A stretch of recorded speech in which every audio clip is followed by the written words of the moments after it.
could rewrite math textbooks. We're talking about a problem that's been labeled impossible for 2 full centuries and the incredible new claim that it's finally been cracked. I want you to imagine a giant, impenetrable wall in the world of mathematics. On it, there's a huge sign that says, "Do not enter. Impossible beyond this point." For 200 years, the smartest people on the planet have just tipped their hats and walked away. But what if someone just claimed to have strolled right through it? Well, that's the wild story we're getting into today. So, what exactly is this supposedly unsolvable problem? Before we can really get our heads around the new solution, we have to appreciate the wall itself. This isn't just some tricky homework equation. This is a foundational limit that has literally defined the boundaries of algebra for generations. Just look at this timeline. For thousands of years, we had this incredible momentum. Mathematicians knocked down quadratic equations, then cubic, then quartic, each one falling like a domino. It really seemed like nothing was out of reach. And then, bam, 1824. Progress just hits a solid brick wall. Everything stops. A hard limit was officially declared. And here's the name of that wall, the Abel-Ruffini theorem. Basically, it says there's no single neat formula using the usual tools, like square roots or cube roots, what mathematicians call radicals, to solve any polynomial equation of the fifth degree or higher. For 200 years, this wasn't just a theory, it was pretty much accepted as mathematical law. But hey, every great story needs a challenger, right? And now, after all this time, a new theorem has emerged to question that 200-year-old truth. And this is the mind behind that challenge, Professor Morad Sultan Izzuidi. His whole argument, right here in this quote, is so simple but really profound. What if the problem was never impossible? What if we were all just using the wrong tools? So enter Izzuidi's theorem. The claim here is absolutely revolutionary, that it can give you precise, exact answers for these so-called unsolvable equations. It doesn't guess, it doesn't approximate, it uses a totally new algebraic method to work from inside the equation, which means it bypasses the need for those old school radicals altogether. All right, so how on earth does it do that? To really get it, we need to put the old way of thinking and the new way side by side. Because this isn't just about a new technique, we're talking about a whole new philosophy of math. Before we even touch the formulas, there's this huge philosophical difference. Classical algebra basically said, look, this is a natural limit in the universe. We just have to accept it. Azouidi's approach completely rejects that idea, what he calls mathematical fatalism. It says, no, the solution isn't out of reach. It's been hidden inside the equation this whole time. We just needed new eyes to see it.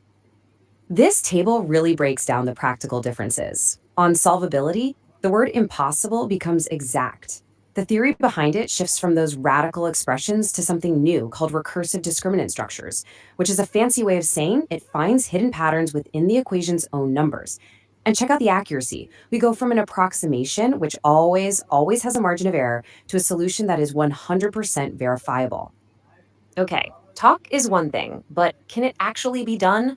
Let's see this theorem in action. Let's apply it to an equation that has long been the poster child for the impossible problem.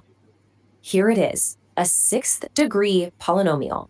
According to that old Abel-Ruffini theorem, there should be no general formula to find its exact roots.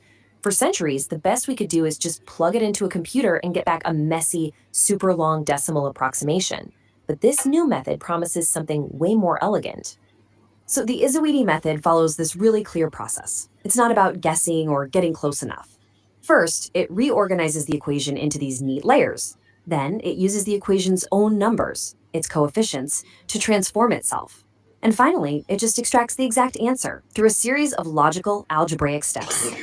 The heart of this whole thing is this powerful recursive engine. We're not going to dive into the super complex math, but think of it like this. You feed the messy polynomial into one end, and this engine processes it using only pure algebra. It never, ever rounds or estimates. And that's the absolute key to getting a perfectly exact answer out the other side. So what happens when you run that complicated sixth-degree equation through this recursive engine? Well, after all those steps of reorganizing and transforming, the calculations for all the key symbolic parts boil down to this, a single, simple number, 0. And that leads directly to this, the stunningly simple solution. The exact root of that impossible equation is x equals 1. No long decimals, no approximately, just a clean, perfect whole number. It's an incredible demonstration of the claim the elegant answer was hiding inside the equation all along. So, wow, what does this all mean? If a 200-year-old wall in mathematics really has been broken down, it kind of changes the whole map of the field. Let's think about the bigger implications here. See, this is about way more than just one tricky equation.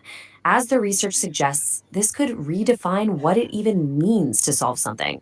It's a potential shift away from being satisfied with good enough approximations and a return to pursuing absolute, undeniable truth. The potential impact is just huge. This directly challenges a core belief that's been held for centuries.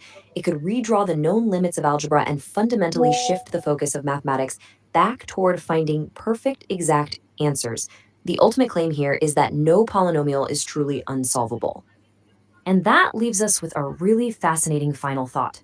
If a problem that was considered impossible for 200 years was really just waiting for a new perspective, it really makes you wonder, doesn't it? What other great challenges in science, in technology, even in art, aren't truly impossible, but are just sitting there waiting for someone to come along and build a new toolkit?